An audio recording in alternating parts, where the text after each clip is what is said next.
What's up everybody, Brett here, back with my channel Good Talk Gaming, playing some more Total War Warhammer 2 free-for-alls. I'm going to be playing the Wood Elves today. Chose to take Orion. Yeah, let's see how that works out for me. Going up against the Dark Elves immediately in this battle, so I'm going to go ahead and slow it down, because things do get underway quite quickly in free-for-all. So let me go over my army real quick. You probably got a chance to briefly review it before we load it in. But I took a front line of Eternal Guards with shields. Eternal Guard, probably one of the most cost-effective early game infantry. Silver shields, okay armor, okay stats, but they have anti-large, good armor piercing, and charge defense against large. So they make a really good solid front line. Took kind of a secondary reinforcing line of treekin. I took 2 treekin and the Firebark Elders. So these guys are really cool. They negate the weakness of the treekin by giving them a fire resistance aura. They also have really huge fire resistance themselves of 70%. And all treekin units, as well as treeman units, have 20% natural physical resistance in addition to their huge armor and melee defense stats. So very tanky. I like to mix them in with a front line of spearmen, of Eternal Guards, and just let them go to work. I took a Branch Wraith as my caster, stripped him down, gave him Scroll of Shielding to hopefully give someone 22% physical resistance at a critical moment, as well as Earthblood for heals, and Melkoth's Mystifying Miasma for a little bit of offensive magic. It's a damage over time ability, a dot. It's kind of like a mini Fate of Buna, except that it also applies slow. Now, looking at my opponents, I was going to be going up against the Vampire Counts, Skaven, and the Dark Elves. So I didn't feel like I really needed the heavy armor piercing of, let's say, the Waystalkers or the Deepwood Scouts. So I went with very cheap Glade Guard here, one of them being the Hagbane tip variant to give me the option to poison. And my assessment ended up being quite true.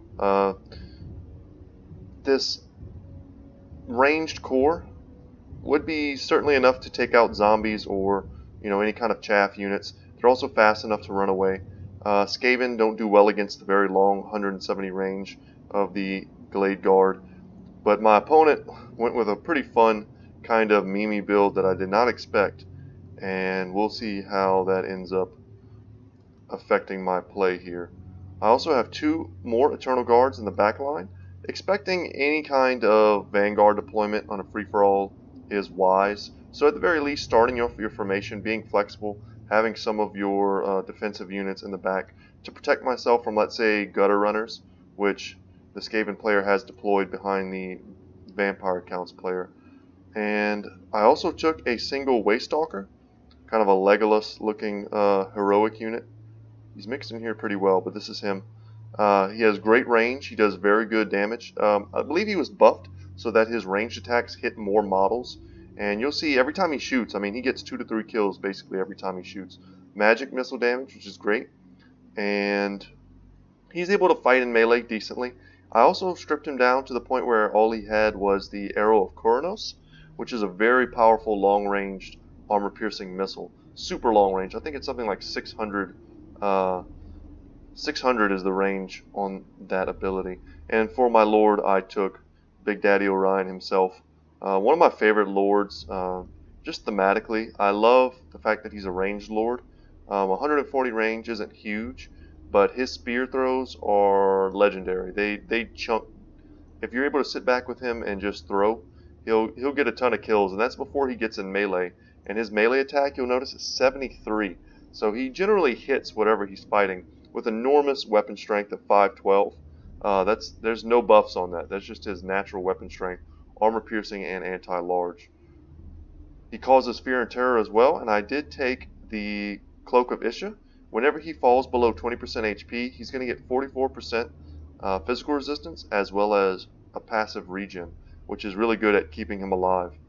He is unbreakable, so sitting at that kind of 20% HP threshold isn't really a problem for Orion.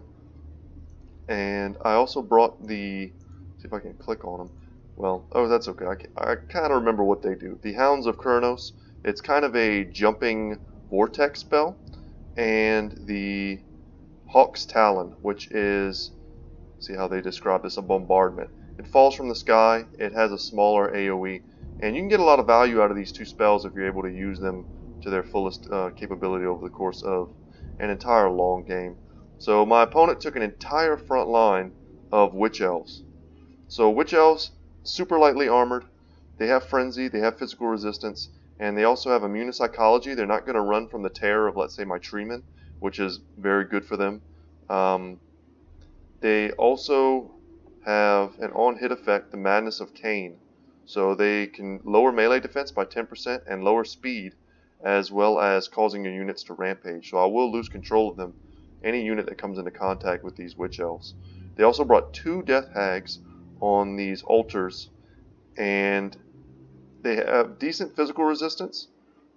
They also brought the, man, I never understand why it won't let me click on them sometimes, but they brought the Witch's Brew, causing themselves to rampage, but in return they get increased melee attack and I believe melee defense as well.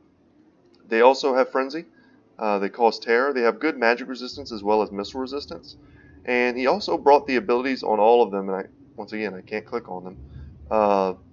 This chilling effect. It's another slow in addition to their poison, and that's gonna become relevant into this game. So most people will take a Death Hag and they'll strip them down and use them for kind of their base utility as a powerful heroic kind of chariot unit. But yeah, taking all the abilities on two Death Hag units ended up being quite powerful.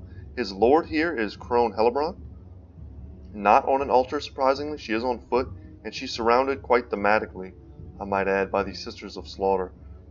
Kind of hilarious that they do have shields, and you see here they raise them in front of their faces, these little bucklers. In the lore, they're kind of these gladiatorial women who fight in the pits, and they don't wear a lot of clothes, they don't have a lot of armor, but they do have really high melee defense of 60, as well as physical resistance of their own. And they also have murderous mastery as opposed to, let's say, murderous prowess. So, excellent units. And very quickly before we get engaged, stay in slow-mo here, the Vampire Accounts player took a ton of Graveguard, Sternsman here in the center, 1 unit of Blood Knights. They had a Mortis engine, so this happened very quickly. Their Mortis engine got taken out by 2 Warp Lightning Cannons, which do magical missile damage. So the Mortis engine, being weak to that, was taken down very quick. There was really nothing he could do. He was forced to quickly engage, and now they're turning their attention to the Banshee, which is a very wise choice. Banshee, also being ethereal, will take tons of magic damage here, and we can follow a shot and see whether or not it lands. See, she has 2,000 HP. Ethereal units have very low HP pools, so there you go, 300 damage in 1 shot. That's quite good. Being ethereal, CA kind of recognizing the need to balance ethereal units and their massive physical resistance. I think it's 70%. Gives them low HP pool as kind of a balance. So his lord being Heinrich Kimmler, he's going to be able to summon Krell. He also took a White King on, I think that's a Barded steed, so a little bit of extra armor there. And he has a few of his abilities that gives him armor piercing, things like that.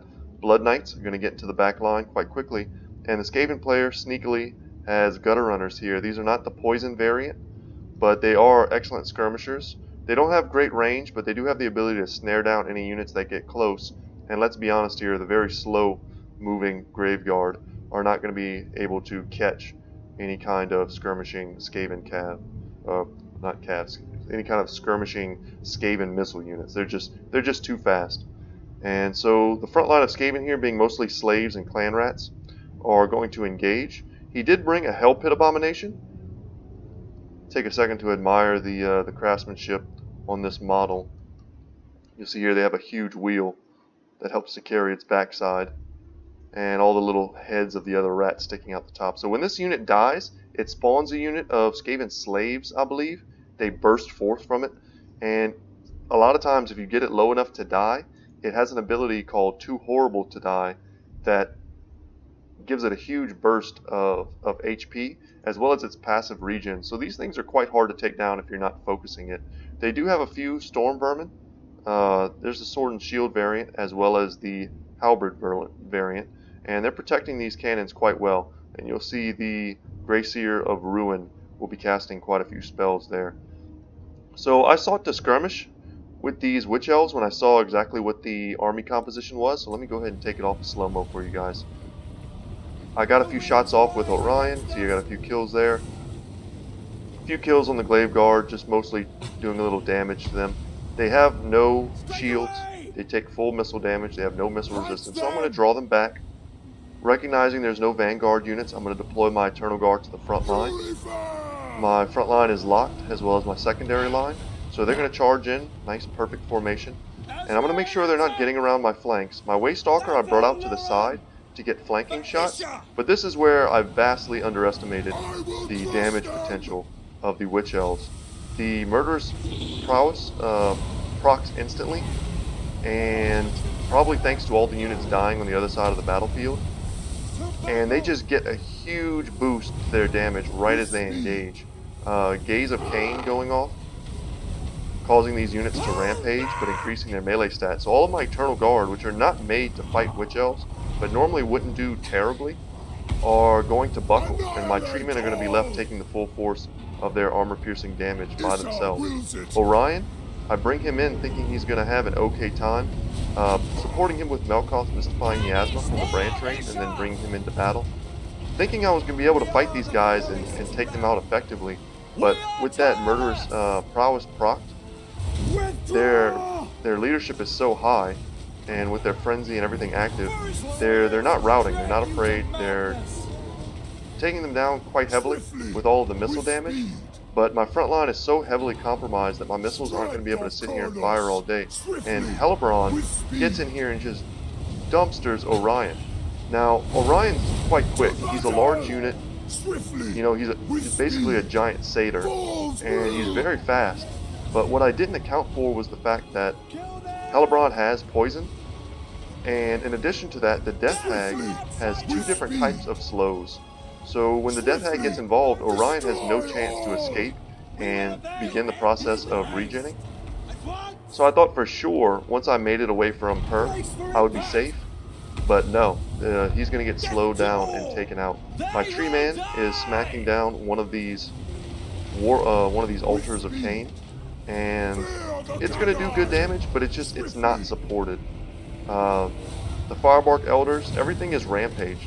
They're all suffering from being rampaged. I have no ability to micro my guys out of the way. My front line is just getting taken out.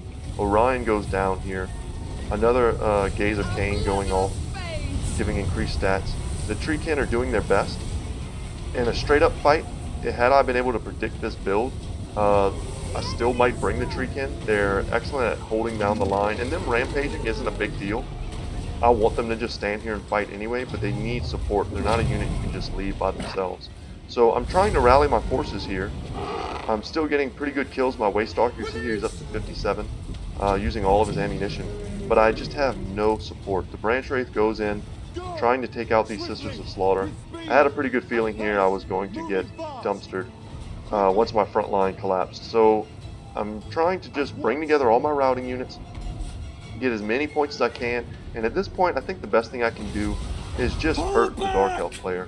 I may have lost this fight, but I can still do a lot of damage to their forces just by rallying my units and maybe having an impact on the later portions of this game. So in the last game, in my last cast, I talked about not giving up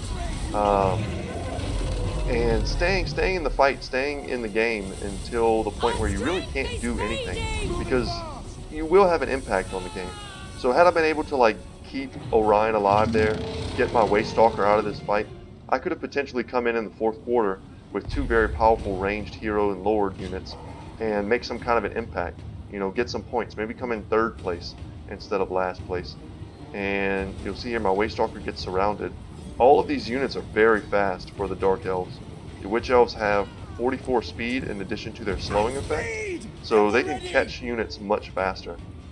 Even up to something like a Shock Cavalry unit with their slower speed, they're not even going to be able to get away from Witch Elves once they're engaged.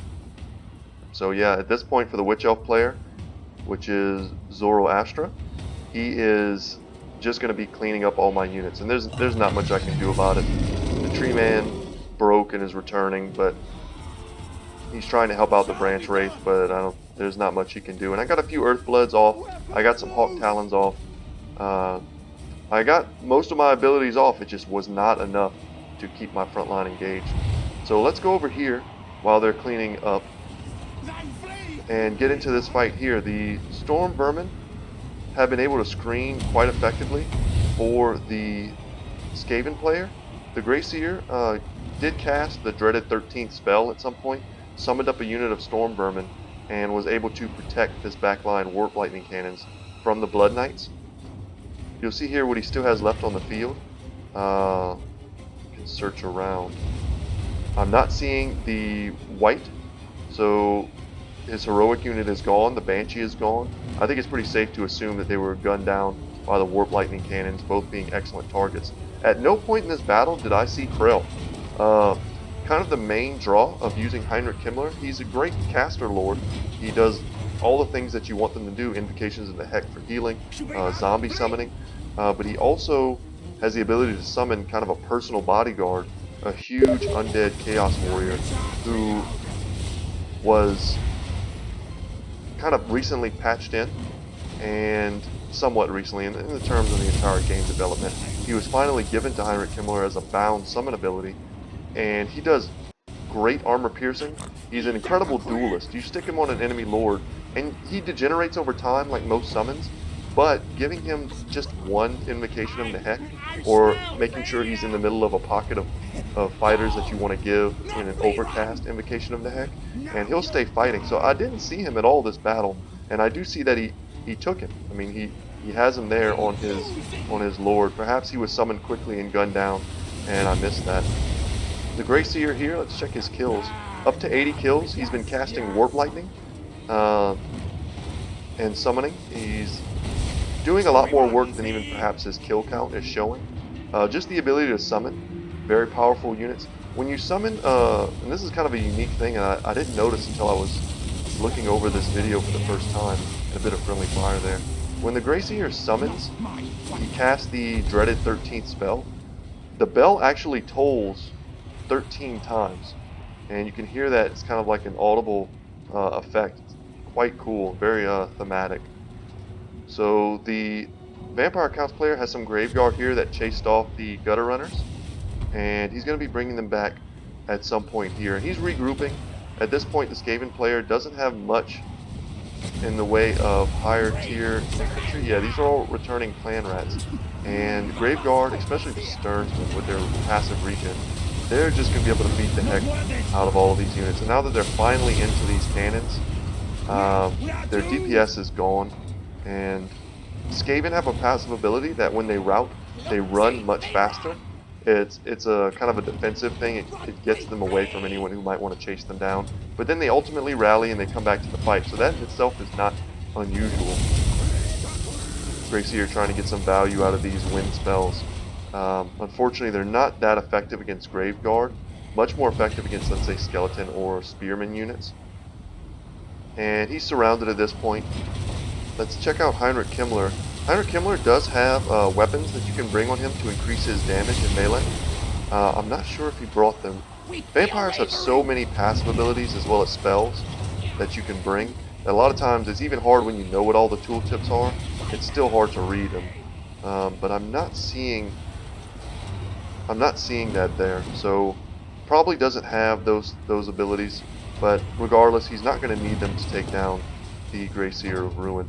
It acts as kind of a large chariot when he's up on this this bell mount, and it's able just to kind of go in and out, in and out. Its animations are a little wonky, but sometimes it proves useful for getting in and out of dangerous combat. You see here he's kind of cycle charging, getting him out of the pockets of heavy Graveguard and still using the Warp Lightning. It's probably my favorite spell in the lore of Ruin.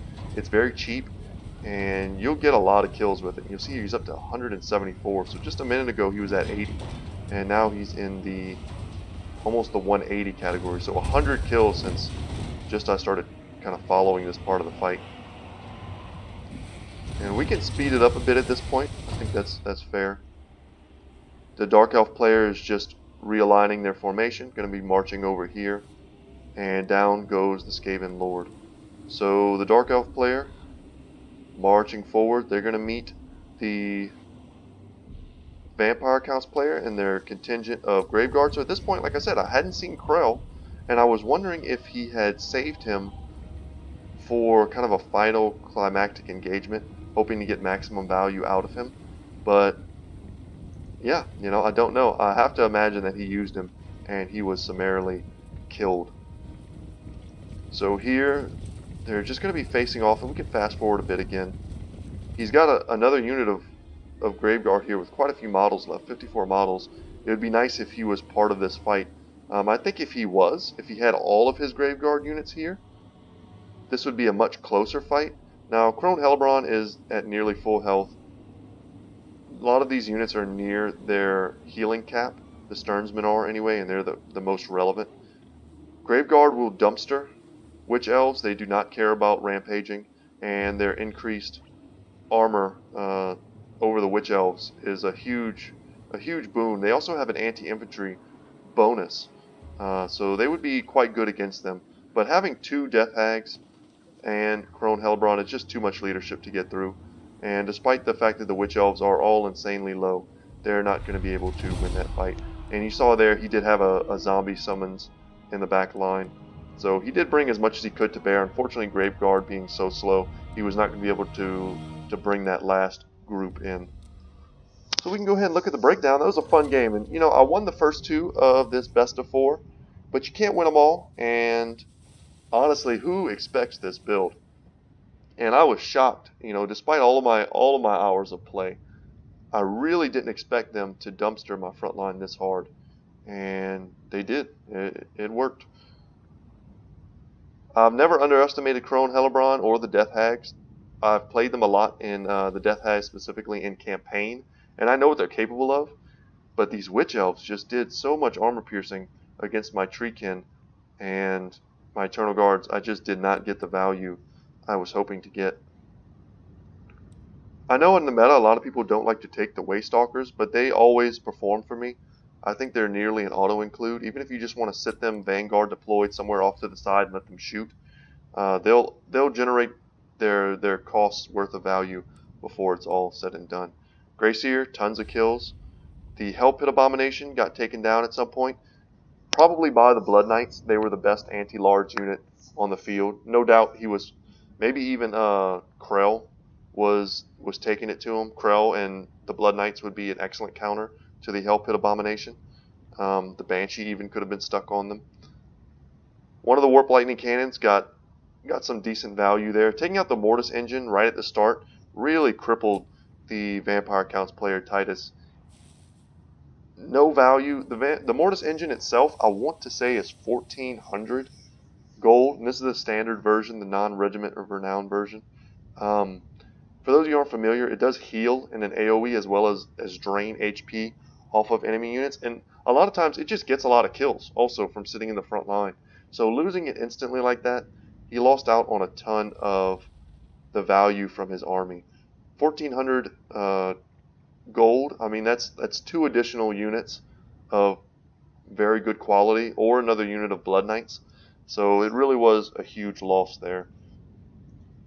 Well, anyway, guys, that's going to be it for me today. I have one more game to cast. It's going to be Game 4, and it was another exciting game. And I hope you guys enjoyed this. If you do, please hit the like button. It lets me know that I'm doing a good job. Comment if you notice something that maybe I missed, or if you have a better idea for a better balanced free-for-all Wood Elf build, or just something fun that you want to put down in the chat. Also, subscribe. At this point in my channel, I think I have maybe 10 subscribers. So whenever I get 1 subscriber, I get super hyped. And yeah, I would love to meet you. So without further ado, guys, that's it for me today. I hope you have a great day, and I will see you in the next one.